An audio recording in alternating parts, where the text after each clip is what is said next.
He lied and led me on. He led me to believe that he was single and that he was all for me. Thanksgiving, he was at my house. I made a joke to him, like, what would you do if I got pregnant? Just joke. And he was like, you can't do that. And I'm like, why? He said, because my wife would divorce. A wife? Oh! Ms. Clifton is furious. She says her ex, Mr. Little, stopped paying for their twins after he found out another man was also giving her money for them. Ms. Clifton, you say the defendant, Mr. Little, stopped paying for your twins after finding out another man was also providing money. Yes. Her defense for taking money from multiple men? She's a broke nursing student, and if one man can't help, somebody still got to do it. Your Honor, I'm a full-time nursing student. I work 19 hours a week and I get paid $7.25 an hour. I have 3 children. My oldest boy plays football. I need help. If I can't do it for the kids, if they need something, if I can't do it. She thought he was husband material until he dropped a bomb on Thanksgiving. He had a wife. He awesome to me. He was a good man. He was about his business. I was like, this is husband material. I feel like I had hit the jackpot when I met him. Why did it end? He lied. He lied and led me on. He led me to believe that he was single and that he was all for me. Thanksgiving, he was at my house. I made a joke to him, like, what would you do if I got pregnant? Just joke. And he was like, you can't do that. And I'm like, why? He's because my wife would divorce. A wife? Oh! Years later, she went back to his shop for an expensive car repair. He allegedly told her, well, you know what time it is. She left pregnant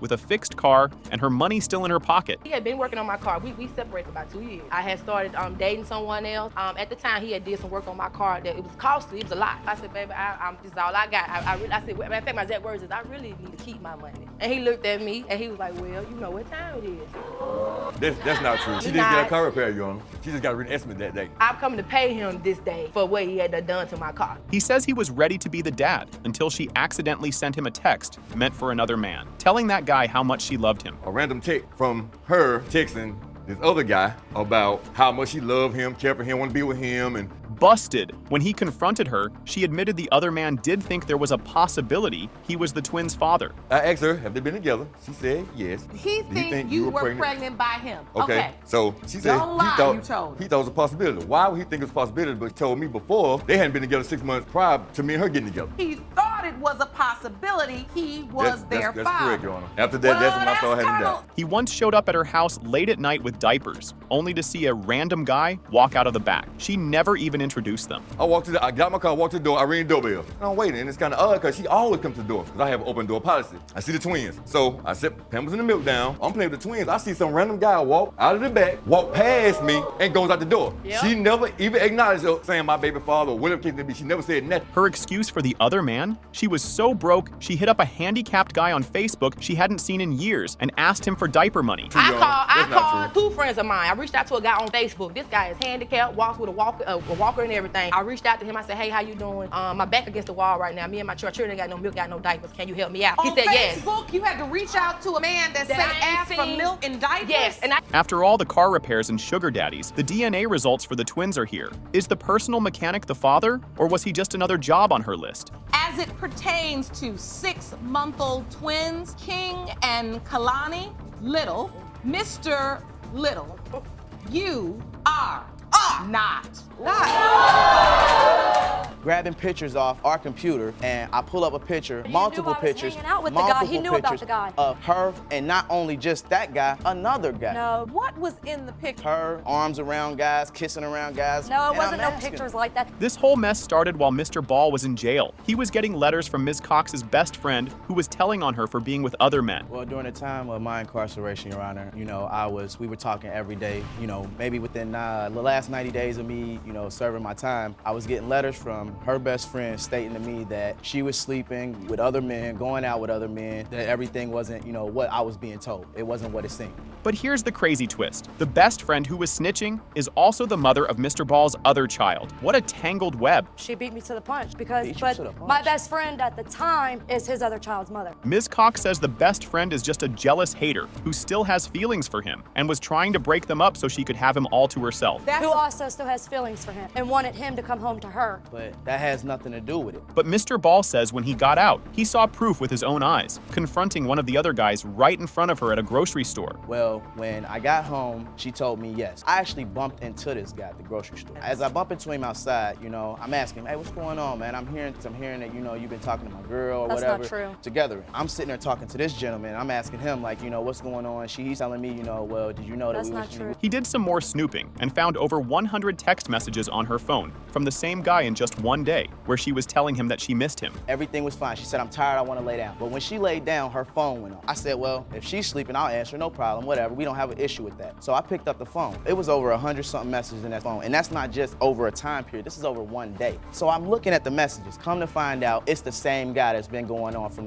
day one. Because he contacted me. So I seen that she was, telling him that she missed him. But wait, it gets worse. He then found a bunch of deleted pictures of her kissing and hugging on other guys in the computer's recycling bin. One day I was at home on the internet, grabbing pictures off of our computer, and I pull up a picture, not one picture, but multiple pictures. Hanging out with the guy. He knew about the guy. Of her, and not only just that guy, another guy. No. Her, arms around guys, kissing around guys. No, it and wasn't I'm no asking, pictures like that. Her excuse for the deleted pictures? She claims his other baby mama, her best friend, was living with them and secretly uploaded the old photos just to start drama. The pictures were not even uploaded to the computer by me. They were uploaded by his child, the mother of his other child, that you slept with behind my back. Not at all. Yes, you did. Not at all. My supposed to be best friend at the time was living with us, and she was sleeping with him and his cousin at the same time. Now his new fiancée, Brittany, takes the stand. She says Ms. Cox is just using the baby as a pawn to get him back and is always causing problems. I know that from when me and him got together, it was right away an issue. The first day he came down my house, she showed up at my house. She was outside honking her horn, screaming, crying. He had to actually leave. I feel like the child is just a pawn to get him back. But Ms. Cox has her own receipts. She shows texts where the new fiancé tells her he don't want nothing to do with Gabby because I finally made him open his eyes. Where she is telling me she made him open his eyes and realize that Gabby is not his child. You talk so much, shut up. He don't want nothing to do with you or Gabby till me and him break up. He don't want nothing to do with Gabby because I finally made him open his eyes and see through your lies. His own mother takes the stand and says she believes Gabby is her granddaughter and even calls her G. May. It's been going on for years. They were teenagers when they met. It was innocent, cute, fun. There was no babies, but it's just a lot of anger. I don't like the fact that, my granddaughter, that's what I call, she calls me G. May, it's short for my Erica. After all the jailhouse letters, secret pictures, and new fiancés, the DNA results are here. Is Mr. Ball the dad, or was his other baby mama telling the truth? It has been determined that, Mr. Ball, you are her father. A few weeks later, me and Mr. Lawson reincarnated and we got back together. You reincarnated? Well, I'm trying to put it into words. We got back together because we have been together on and off for 5 years. Oh, you reconnect. This whole mess starts with Ms. Bargy, a married woman who had an affair with her ex-boyfriend, Mr. Lawson, and now has no idea who is the father of her baby girl, Kenna. Ms. Bargy, you and I spoke briefly in my chambers. Yes, Your Honor. You admit you cheated on your husband and now you are caught in a paternity triangle, with both men believing they fathered your 2-month-old daughter, McKenna. She's in court today desperately hoping the baby belongs to her husband, Mr. Bargy, so she can save her marriage from this total disaster. You are hoping today's DNA results prove your husband is her father so you can save your marriage. The husband, Robert, is an amazing guy. He's fallen completely in love with baby McKenna and tearfully says, "That is my baby, no matter what." I could be at work for 10 to 12 hours a day. I take 5 minutes out of my time, busy or not at work, video call, sit here like that right there. I wake her up when I get home. And as soon as she hears my voice, she's smiling. And as soon as she hears the car pull in, she knows I'm home. But the other man, Calvin, is just as sure. He says, "I believe I am the father because I was around. She was with me when she got pregnant." You believe you are McKenna's biological father, am I correct? Yes, Your Honor.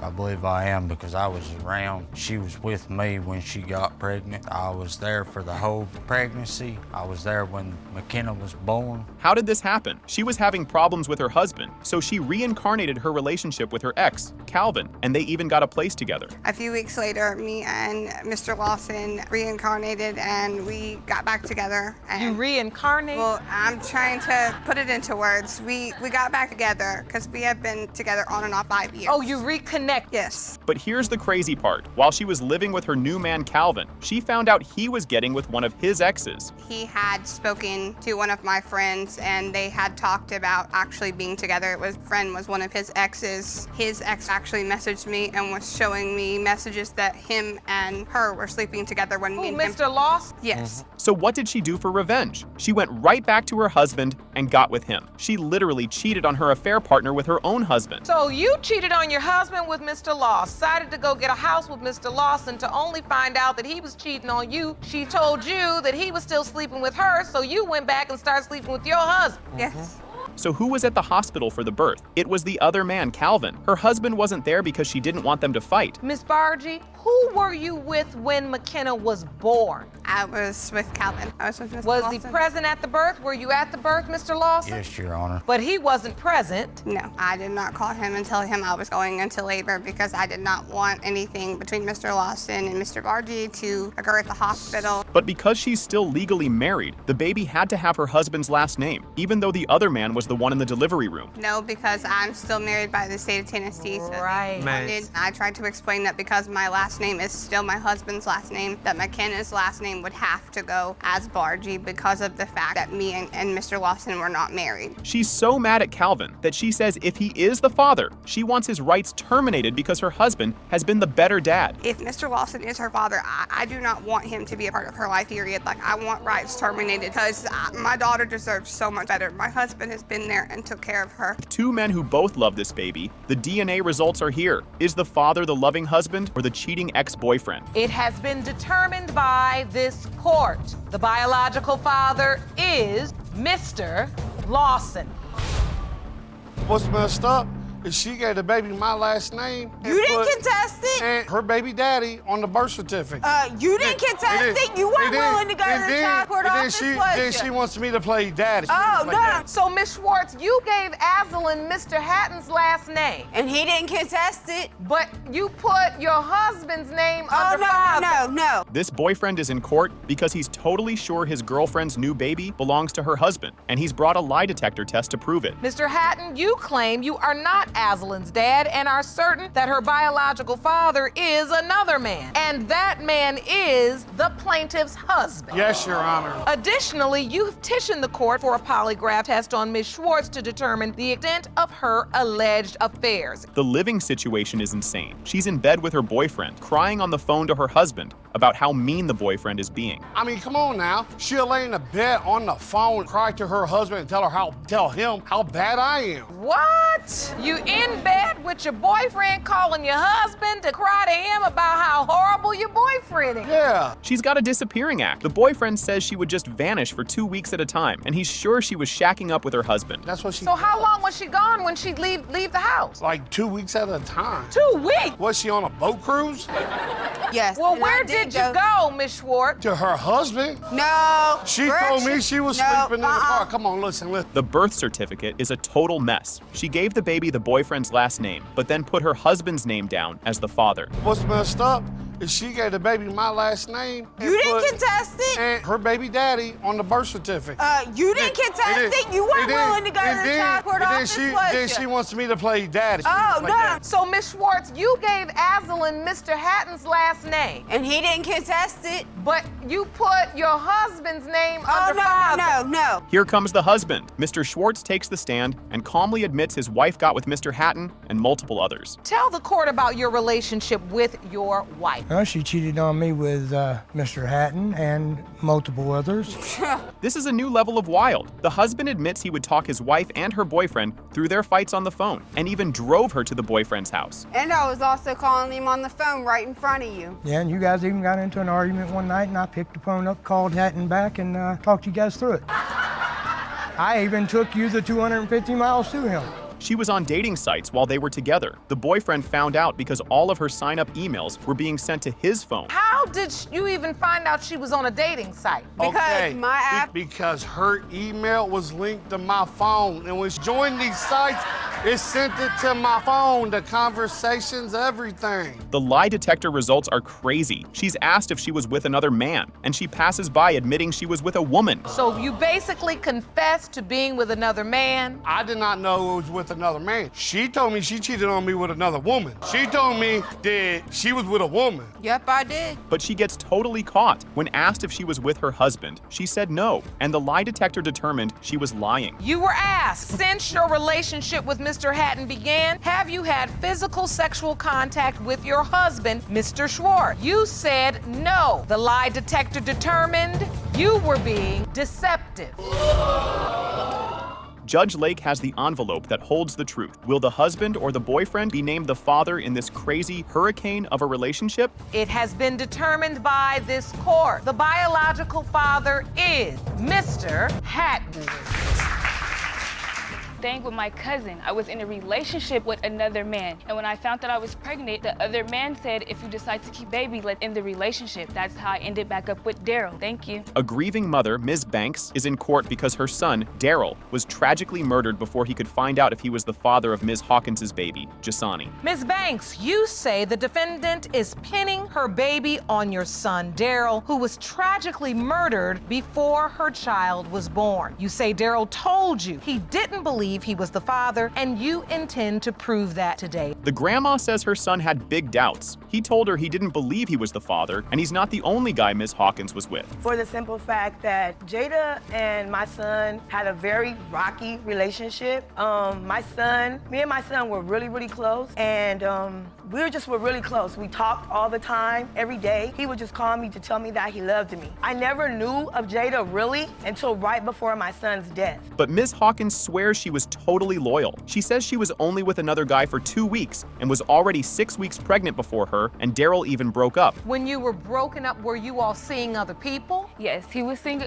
someone else, and so was I. Could this other person potentially be your child's father? No, Your Honor, because I was only with someone else for 2 weeks. When I found that I was pregnant, I was about 6 weeks pregnant. So you feel like you were already pregnant before you and Daryl broke up? Yes. Here's a crazy twist. When she got pregnant, her other boyfriend gave her an ultimatum. If you decide to keep the baby, let's end the relationship. So she ran back to Daryl. Staying with my cousin. I was in a relationship with another man. And when I found that I was pregnant, the other man said, if you decide to keep the baby, let's end the relationship. That's how I ended back up with Daryl. Thank you. The timeline is so tragic. She says she got back together with Daryl on October 20th, and he was murdered the very next day, on October 21st. I literally got back with Daryl on October 20th, and he passed away October 21st. And you were the last person to see him? Yes. The grandma is filled with rage and blames Ms. Hawkins for her son's death, screaming if he hadn't been with her trashy self, he'd still be alive. She feels like I'm the reason her son is dead. That's how she feels. You're really the reason your son is dead. I'm not the reason he's dead. Listen, ladies. You're the reason. And you know that. You ladies. Come on. Girl, do let me tell you something. If he wasn't with your trashy self. The family feud continues over the baby's name. Grandma is mad he's not Daryl III, but the mom says Daryl didn't even like his own name. Why would you name him Jasani when you know that my son is dead? The whole time you were pregnant, you told us you were gonna name that baby Daryl Ray Daniel III. Daryl told me out his own mouth he don't want his son. Like I said, if it's a boy, do you want him named after you? I don't like my name. Give my son his own name. That's what I did. But not only that, my son's whole name is Jasani Daryl Ray Daniel. After Daryl's death, the grandma bought Ms. Hawkins a one-way ticket to move in with her, and even showed up at the airport with balloon. But Ms. Hawkins was a total no-show. So I talked to Jada on the phone, and I said to her, well, Jada, come on, move to Houston with us. I can help you better if you live close to me. I bought Jada a one-way ticket, because you were supposed to be coming. I get to the airport with balloons in my head of my son that was tragically murdered. I'm standing in the airport like an idiot. This one's nowhere around. Her excuse for ghosting the grandma at the airport, she claims she was scared to move in with a stranger who was threatening her over the phone. What happened? Why didn't you go?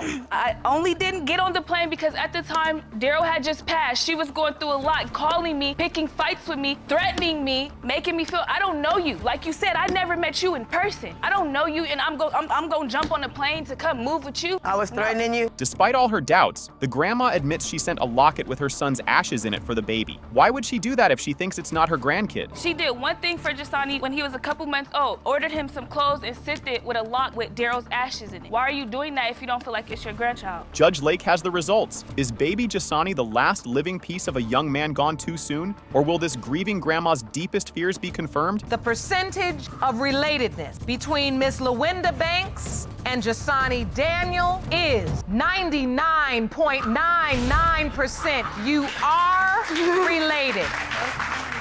And so when your mom told you he could potentially be your biological father, when was this? How did she tell you? Last night. Yeah. This sad story continues for 22-year-old Damien, who is still searching for his real dad. First man on the list, Mr. Slaughter, couldn't be here, but sent in a video message. So Mr. Slaughter was not able to be in court today. However, the court was able to locate him and ask him a couple of questions. The first question we asked Mr. Slaughter was, what was the nature of your relationship with Ms. Johnson, and how did you find out about Damien? In his video, Mr. Slaughter says he doesn't think he's the dad because Damien looks nothing like him, and the mom waited until he was a grown man to say anything. And my first reaction to that situation was like, I don't think so. I mean, he doesn't look anything like me, and why would you wait till he's a grown man to tell me that I might be a possible father when all this time you've known me and we've been friends and it never came up before? But the mom, Ms. Johnson, says that's a lie. She claims she told Mr. Slaughter he might be the dad when Damien was only 13, but they were too broke to afford a test. That's not true, because it wasn't 2 years ago that I had got in contact with him about this. Back when he was 13. Was not Damien's biological father, and you said you were sleeping around, so you just said, you know what, I'm fanning out and I'm telling everybody I was having sex with, you could potentially be my son's biological father. Frustrated, Damien speaks up, saying it's ridiculous that he's 22 and still has to do this. Everybody else want to know who their dad is. It's ridiculous. Like, I may be 22 now, just like everybody else. Everybody else wants to know who their dad is. I want to know who my dad is. It just shouldn't matter because I'm 22. I want to know who my dad is. But in a sweet moment, Mr. Slaughter promises in his video that if he is the father, he will be a good role model and mentor because it's never too late. This is how he responded. If I am proven to be Mr. Johnson's father, I'm going to definitely, be a good role model to him, a mentor, do all the type of stuff that a dad is supposed to do for a up-and-coming young man. I know it's very important for a young man to have a father in his life, and it's never too late. Just when you think things can't get crazier, the judge reveals that Ms. Johnson has now named a 6th potential father. We have 5 potential fathers. There's another one. You said there's another one. Yes. So that is potential father number 6. Yes. Surprise! The 6th man, Mr. Harmon, walks into the courtroom. He says he and the mom are still friends, but he only found out he could be the dad 4 weeks ago. But she was involved in a sexual relationship with you, and that you are one of 6 potential fathers. When is the first time you heard Damien could potentially be your biological son? 4 weeks ago. Poor Damien's head is spinning. He reveals he only found out about Mr. Harmon, potential dad number 6, last night. And so when your mom told you he could potentially be your biological father, when was this? How did she tell you? Last night. Yeah. In the most heartbreaking moment of the show, Damien completely breaks down, crying, "I feel like I'm not as good as everybody else because they all got dads." Feel like I'm not as good as everybody else because they all got dads. Oh. Judge Lake has 4 envelopes that hold the truth. Will Damien finally find his father, or will his painful search have to continue? It has been determined by this court. Mr. Harmon, you are not the father.